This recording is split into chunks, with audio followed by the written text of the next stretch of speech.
അർജുൻ തിരികെ എത്തുന്നതും കാത്തിരിക്കുകയാണ് കോഴിക്കോട്ടെ അർജുൻ്റെ നാട്. കോഴിക്കോട് കണ്ണാടിക്കലിലെ ഒരു കുടുംബം ആറ് ദിവസമായി അർജുനായുള്ള കാത്തിരിപ്പ് തുടരുകയാണ്. നാടും ലോക മലയാളികളും സേവ് അർജുൻ എന്ന് ഉറക്കെ പറയുമ്പോഴും രക്ഷാപ്രവർത്തനം വേഗത്തിൽ നടക്കാത്തതാണ് ആശങ്ക.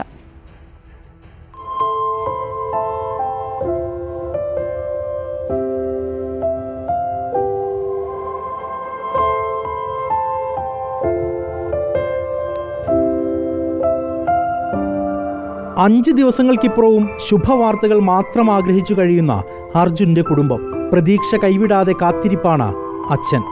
മൺകൂനകൾക്കടിയിൽ നിന്നും തുടിക്കുന്ന ഹൃദയവുമായി അർജുൻ തിരികെ എത്തുന്നത് കാണാൻ 2.5 വയസ്സുകാരൻ മകനും ഭാര്യ കൃഷ്ണപ്രിയയും കാത്തിരിക്കുന്നുണ്ട്. അമ്മ ഷീല കണ്ണീർ വീഴ്ത്താതെ മാധ്യമങ്ങൾക്ക് മുന്നിൽ നിൽക്കുന്നതും പ്രതീക്ഷ നൽകുന്ന കരുത്തിൻ്റെ പുറത്താണ്.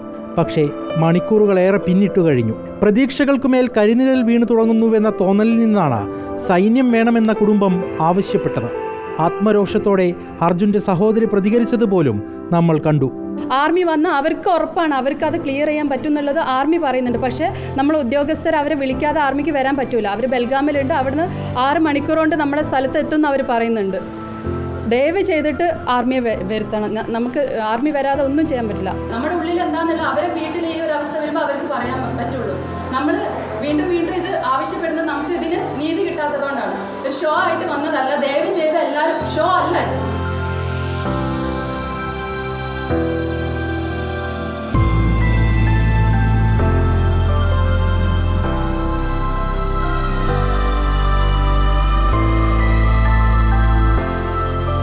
പതിനാറാം പറ്റിയ അപകടം എങ്കിലും ഇന്ന് എത്രയായി?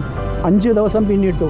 ആ സമയത്ത് പോലും ഒരു ഫലപ്രദമായ ഒരു തെരച്ചിൽ നടത്തി ഈ ജീവൻ വീണ്ടെടുക്കാൻ ആവശ്യമായ ഒരു സംവിധാനത്തിൻ്റെ അപര്യാപ്തതയാണ് നമുക്ക് ഈ കാര്യത്തിൽ ബോധ്യമാകുന്നത്. കഠിനമെങ്കിലും ഇന്നത്തെ പകൽ നല്ല വാർത്തകളുടേതാകണമേ എന്ന് ആത്മാർത്ഥമായി ആഗ്രഹിക്കുന്നുണ്ടെല്ലാവരും. വീഴ്ചകൾ, അലംഭാവം തുടങ്ങി വാക്കുകൾക്കപ്പുറത്ത് നല്ല വാർത്ത ശിരൂരിൽ നിന്നും കേൾക്കാനാകട്ടെ. റിപ്പോർട്ടർ, കോഴിക്കോട്.